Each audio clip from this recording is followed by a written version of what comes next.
The total cost CX, question,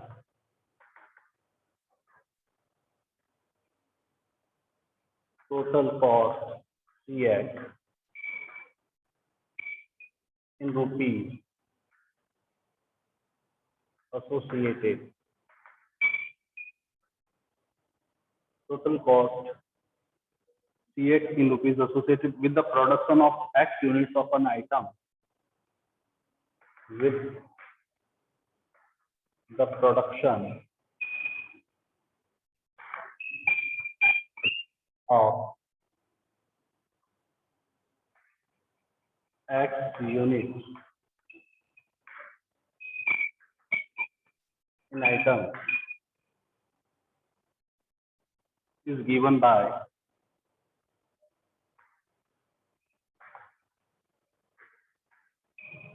क्या given है हमारे को, CX equal to 0.007 x cube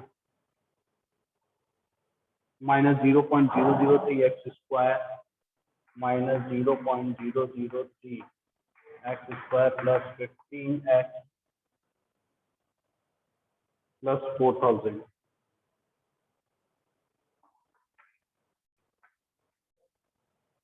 देखिए क्वेश्चन बहुत सिंपल है, आपसे कह रहा है एनसीईआरटी का क्वेश्चन है, फिर एक्स्ट्रा क्वेश्चन डिस्कस करेंगे। If total cost CX in rupees associated with the production of X units of an item is given by CX equals to 0.007 x cube minus 0.003 x square plus 15x plus 4000. Find the marginal cost. देखिए इन्होंने एक चीज पूछी है, marginal cost. Marginal cost क्या होती है, ध्यान से समझिए कि एक ऐसी लागत जिससे कम पे हम माल को नहीं बेच सकते, इससे कम जैसे घर में हमारे नहीं बैठ सकता कि इतनी की तो मेरी कॉस्टिंग है, इससे कम मैं नहीं बेच पाऊंगा, अदरवाइज मेरे को क्या हो जाएगा, लॉस। तो मार्जिनल कॉस्ट कैसे निकालेंगे, ये आपका फंक्शन जो है किसमें, कॉस्ट के अंदर, कॉस्ट के अंदर फंक्शन है, इसलिए हम इसका क्या करेंगे, डिफरेंशिएशन करेंगे किसके रिस्पेक्ट में, विद रिस्पेक्ट टू एक्स। तो कॉस्ट का जब एक्स के रिस्पेक्ट में डिफरेंशिएशन करते हैं तो उसे क्या बोलते हैं, मार्जिनल कॉस्ट। ठीक है, तो मार्जिनल कॉस्ट क्या हो जाएगा, उसको लिखा जाता है MC से डिनोट करते हैं, DC ओवर DX कितना हो जाएगा। अब देखिए कॉस्ट का जो डिफरेंशिएशन आएगा, कॉस्ट का जो फंक्शन है उसके डिफरेंशिएशन को हम लोग क्या बोलते हैं, मार्जिनल कॉस्ट। मार्जिनल कॉस्ट क्या होता है, सपोज कीजिए आप मार्केट से कोई सामान परचेज करके लेके आए, आपके मान लीजिए वो 20 रुपीज में पड़ा, लेकिन अब आप उसे आगे सेल करना चाहते हैं, तो नेचुरल सी बात आप 20 रुपए से कम में तो बेचेंगे नहीं, क्योंकि 20 से कम में बेचोगे तो आपको क्या हो जाएगा, लॉस हो जाएगा। ज्यादा से ज्यादा आप क्या कर सकते हैं, या तो 20 की जिस रेट पे लाए उसी पे सेल कर दोगे या उससे ऊपर। तो मार्जिनल कॉस्ट क्या होती है, इससे कम लागत पॉसिबल नहीं हो सकती किसी चीज की, तो हम इसका डिफरेंशिएशन करेंगे 0.07 x क्यूब, पावर बाहर आ जाती है आपको पता है, 3 इंटू 0.07 x स्क्वायर माइनस, फिर पावर यहाँ पे भी बाहर आ जाएगी 0.003 प्लस का 15 और कांस्टेंट का क्या हो जाता है, 0।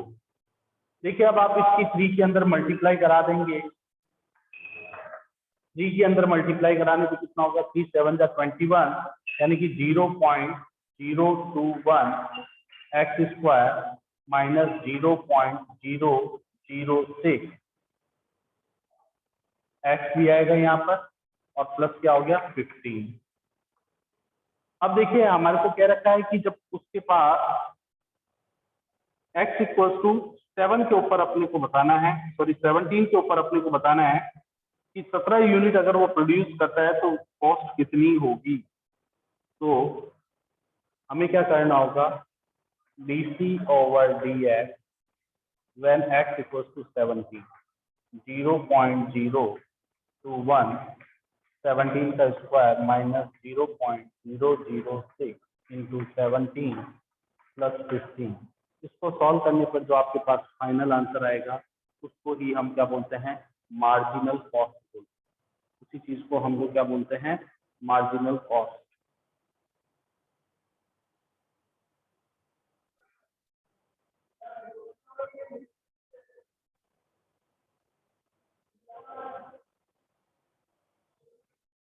की बात की हमने कि कॉस्ट का जो डिफरेंशिएशन किया जाता है विद रेस्पेक्ट टू एक्स, उसे क्या बोलते हैं, मार्जिनल कॉस्ट। अगर कोई कंपनी में इस तरह का फंक्शन बना हुआ है और वो 17 आइटम प्रोड्यूस करता है तो उसकी मिनिमम से मिनिमम लागत उस पूरे आर्टिकल पे कितनी आएगी, हम यहाँ पर उसका डिफरेंशिएट करने के बाद उसमें क्या रख देंगे, 17। एक सेम क्वेश्चन आता है मार्जिनल रेवेन्यू, जिसे क्या बोलते हैं, MR बोलते हैं। जैसे कि कॉस्ट में फंक्शन है, सेम फंक्शन किस में दे सकता है आपको, रेवेन्यू के अंदर फंक्शन दे सकता है RX की फॉर्म में। तो सेम हमें वही करना है, उसका डिफरेंशिएशन जो होता है रेवेन्यू का, उसे क्या बोलते हैं, मार्जिनल रेवेन्यू। और उसके अंदर जो वैल्यू दे रखी है x equal to 7, 8, 9 whatever जो भी दे, हम उसमें x की जगह प्लॉट कर देंगे, पुट कर देंगे। x की जगह पुट करने पर जो फाइनल आंसर आएगा वो हमारा क्या होगा, मार्जिनल रेवेन्यू। अभी ये कॉस्ट का फंक्शन है, तो एनसीईआरटी में क्वेश्चन है वो आप अब आगे कर सकते हो। एनसीईआरटी में वो होगा क्वेश्चन नंबर 16। अभी हम कुछ थोड़ी सी और अच्छी प्रॉब्लम्स के बारे में डिस्कस करने वाले हैं। जैसे देखिए, बहुत अच्छी प्रॉब्लम है।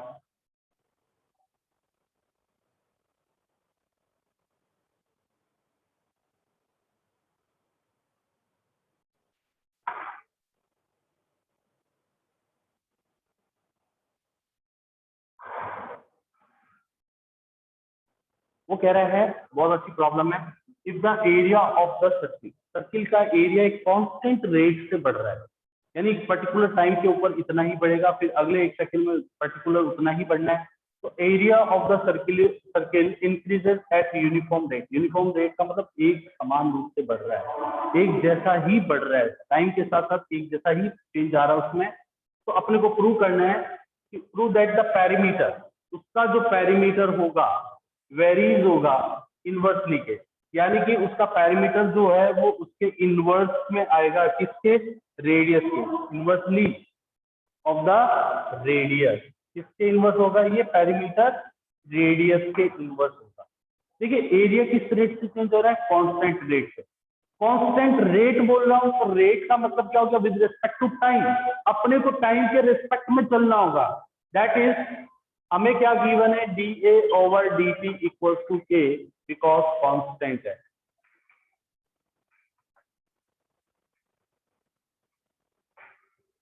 एरिया क्या है, कांस्टेंट है। और सर्किल का एरिया आप अच्छे से जानते हो क्या होता है, pi R square. Area of circle होता है हमारे पास पाई आर स्क्वायर, और इसका पैरीमीटर कितना होता है जी, 2 पाई आर। कोई इश्यू वाली बात नहीं है। अब देखिए एरिया का डिफरेंशिएशन करोगे with respect to time, dA over dt is equal to 2 pi R, और आर को हमने क्या लिख दिया भाई, dr upon dt, dA upon dt, और वो कितना हो गया हमारे पास, 2 पाई आर। ठीक है, अब देखिएगा, अब पेरीमीटर का भी डिफरेंशिएशन कर देंगे आप टाइम के रेस्पेक्ट में, तो dp अपॉन dt कितना हो जाएगा, 2 पाई, और r की वैल्यू क्या होगी, dr अपॉन dt। देखिए dr अपॉन dt की वैल्यू यहाँ से निकालूंगा और यहाँ पे रखूंगा, बिकॉज dA अपॉन dt मुझे क्या गिवन है, कांस्टेंट। बहुत सिंपल है। वो कह रही है अगर एरिया में कांस्टेंट रेट से चेंज हो रहा है तो आपको ये प्रूव करना है जो सर्किल का पैरीमीटर है वो रेडियस के इनवर्सली प्रोपोर्शनल होता है, ये अपने को प्रूव करना है। तो देखिए dA ओवर dt की वैल्यू कितनी है, k है, कांस्टेंट है, is equal to 2 pi r dr over dt।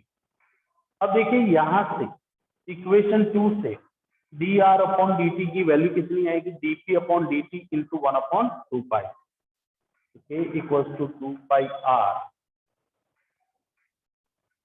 Into, ये कितना हो जाएगा, 1 upon 2 pi into dt upon dt।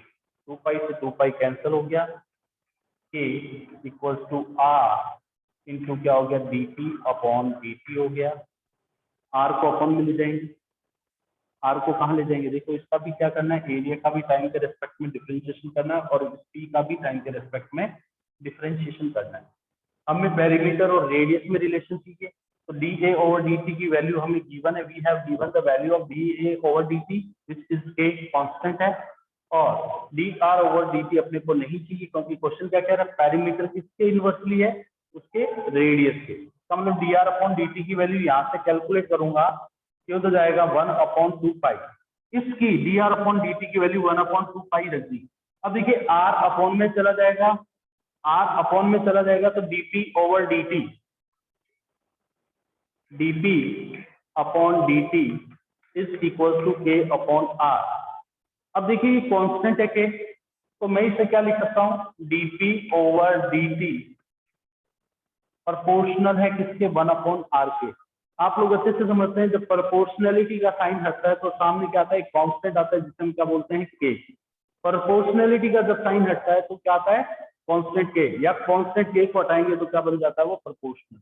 यही हमें प्रूव करना था कि पेरीमीटर जो है किसके इनवर्सली वेरीज करेगा, रेडियस से। तो इस तरह की प्रॉब्लम्स भी हमारे को पूछी जा सकती है।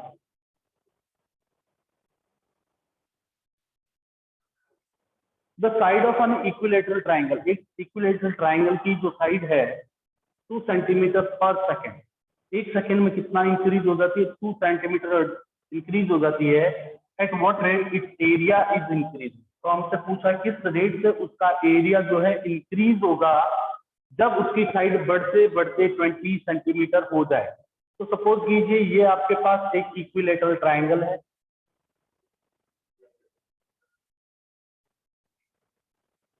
ये एक इक्विलेटरल ट्राइंगल है, यहाँ पर उसकी किसी पर्टिकुलर टाइम पर एज जो थी वो कितनी थी, x है, ये कितनी है x। बढ़ते बढ़ते ये कुछ इंक्रीज हो गई, तो इंक्रीज होगी तो उसका एरिया भी कितना हो जाएगा, इंक्रीज हो जाएगा। तो हम क्या कहेंगे, let at any time t, let at any time t the length of an equilateral triangle B x centimetre. हम मान लेते हैं किसी पर्टिकुलर टाइम t पर उस इक्विलेटरल ट्राइंगल की जो लेंथ है, एक साइड की लेंथ है वो कितनी है, x सेंटीमीटर है। आपको पता है इक्विलेटरल ट्राइंगल जो होता है उसका एरिया कितना होता है, इक्विलेटरल ट्राइंगल का एरिया होता है √3/4 इंटू साइड का स्क्वायर, √3/4 इंटू साइड का स्क्वायर। वी हैव गिवन उसकी साइड किस रेट से बढ़ रही है, dx ओवर dt कितना दे दिया आपको, 2 सेंटीमीटर पर सेकेंड, एक सेकेंड में 2 सेंटीमीटर हो जाती है।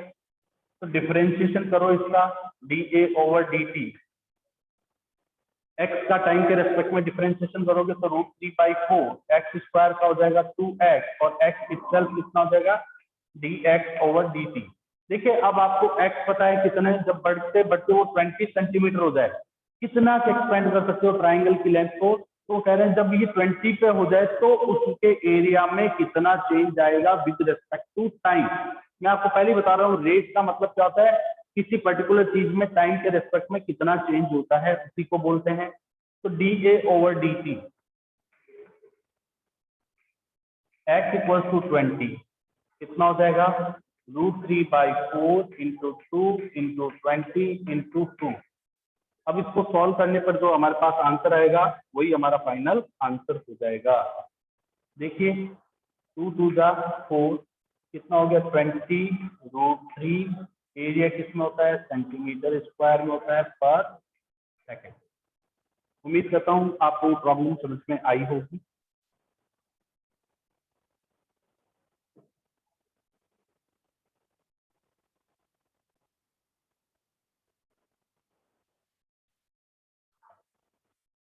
देखिए बहुत ही अच्छी प्रॉब्लम है, स्फेरिकल बॉल है, साल्ट की एक छोटी सी बॉल है, समझ लीजिए हमने उसको पानी में डाल दिया, पानी में डालने पे आपको पता है जो साल्ट होता है वो डिजोल्व हो जाता है in water. Spherical ball of salt dissolving in water in such a manner, मैंने बीच की लाइन में लिखी, in such a manner that rate of decreasing of volume, उसके वॉल्यूम के डिक्रीज होने की जो रेट है वो उसके सरफेस एरिया के प्रोपोर्शनल है। तो बिल्कुल क्लियर कट क्वेश्चन में हिंट लिखा होता है कि उसके वॉल्यूम के कम होने की रेट जो है वो किसके प्रोपोर्शनल है, उसके सरफेस एरिया के। तो इसका मतलब क्या होगा, डीवी ओवर डीटी जो होगा वो प्रोपोर्शनल होगा किसके, एस के,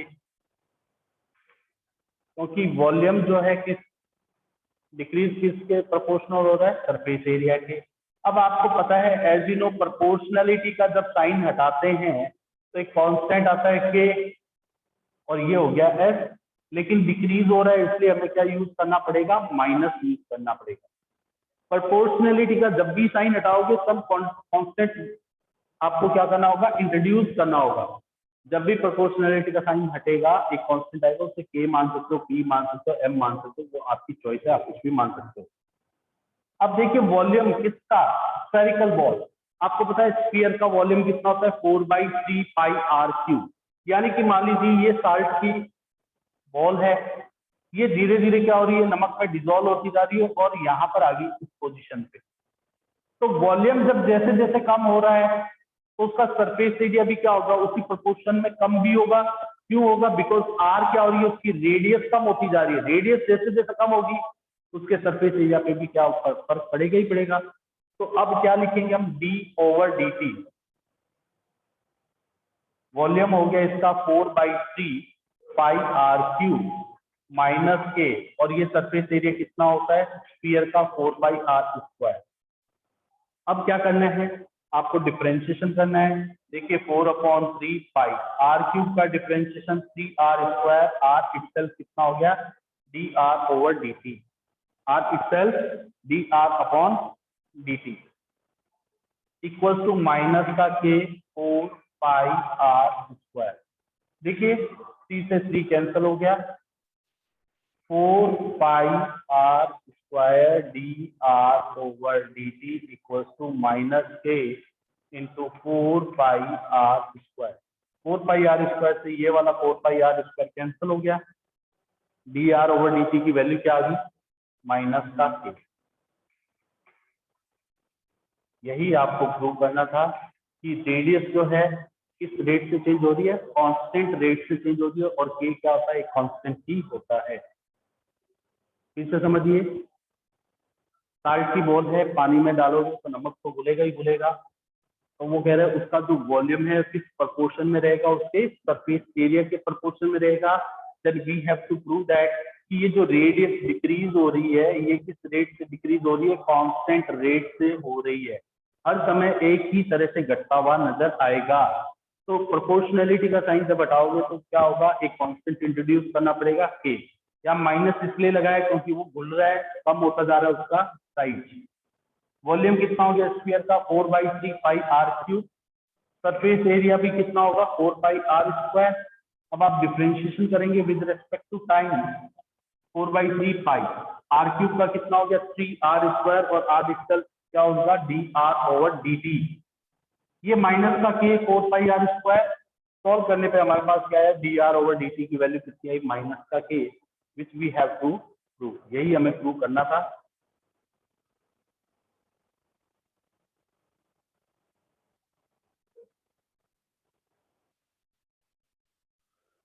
देखिए प्रॉब्लम बहुत अच्छी है। आपको क्या कह रहा है, फाइंड एन एंगल थीटा। आपको एक एंगल फाइंड आउट करना है जो 0 से 90 डिग्री के बीच में हो, यानी कि वो एंगल कैसा होना चाहिए, एक्यूट एंगल होना चाहिए, विच इंक्रीजेस ट्वाइस, जो किस रेट से बढ़ रहा है, जो उसका साइन का एंगल जिस रेट से बढ़ रहा है उसकी डबल रेट से वो एंगल बढ़ रहा है। यानी find an angle theta which increases twice as fast as its sine, उसके साइन के एंगल बढ़ने की जो रेट होगी उसका डबल होगी। यानी कि हमें क्या गिवन है, D theta over D T, angle में विद रेस्पेक्ट टू टाइम कितना चेंज आ रहा है, ट्वाइस आ रहा है, किसकी रेट के, D over D T sine theta के। तो बहुत सिंपल प्रॉब्लम है और बहुत ही इंटरेस्टिंग प्रॉब्लम है, पूछ सकते हैं आपसे, ऑब्जेक्टिव में पूछ सकते हैं क्योंकि इस बारे में कंफ्यूज होने वाले हैं। तो D theta upon D T जो है साइन थीटा की डबल रेट से क्या हो रहा है, इंक्रीज हो रहा है। तो अब हम क्या करेंगे, साइन थीटा का टाइम के रेस्पेक्ट में डिफरेंशिएशन कर देंगे। तो क्या होगा, देखिएगा D theta over D T sine theta का differentiation as you know cos theta होता है और थीटा का खुद का D theta over D T होता है। अब देखिएगा D theta over D T से D theta over D T cancel हो गया, 1 इक्वल्स टू 2 कॉस थीटा हो गया, 2 अपॉन में आ जाएगा तो इसका मतलब कॉस थीटा की वैल्यू 1/2 होगी। कॉस थीटा की वैल्यू 1/2 कब होती है? जब कॉस 60 डिग्री होता है। बाय द कंपैरिजन थीटा की वैल्यू कितनी आ गई? 60 डिग्री हो गई, या उसे हम क्या बोल सकते हैं रेडियन में π/3।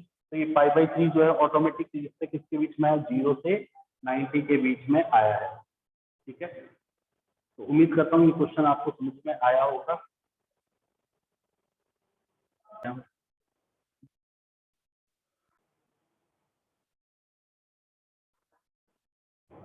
देखिए क्वेश्चन बहुत सिंपल है। ये कह रहा है कोई कर्व है आपके पास y equals to f 5x minus 2x cube if x increases at the rate of 2 centimetre पर सेकेंड। x किस रेट से इंक्रीज हो रहा है? 2 सेंटीमीटर पर second. That is dx over dt कितना है? 2 सेंटीमीटर पर सेकेंड। इसको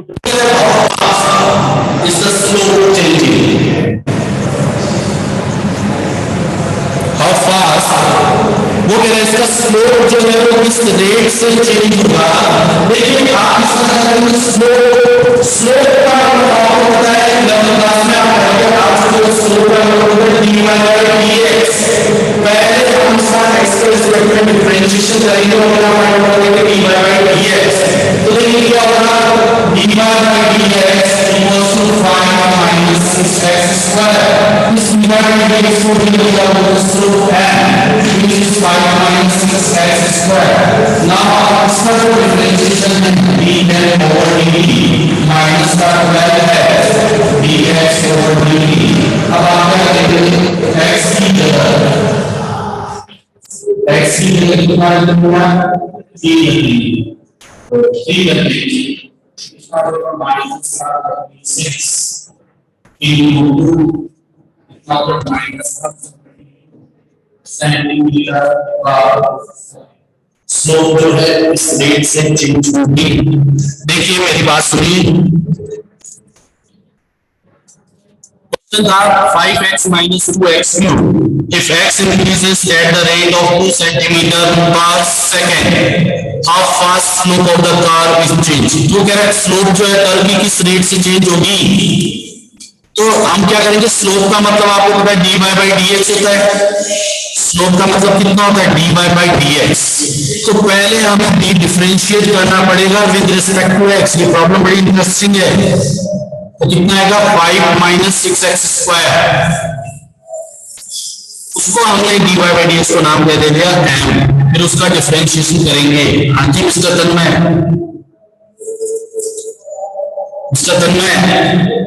आपकी आवाज बहुत खराब आ रही है, बहुत डिस्टर्बेंस आ रहा है। चलिए अभी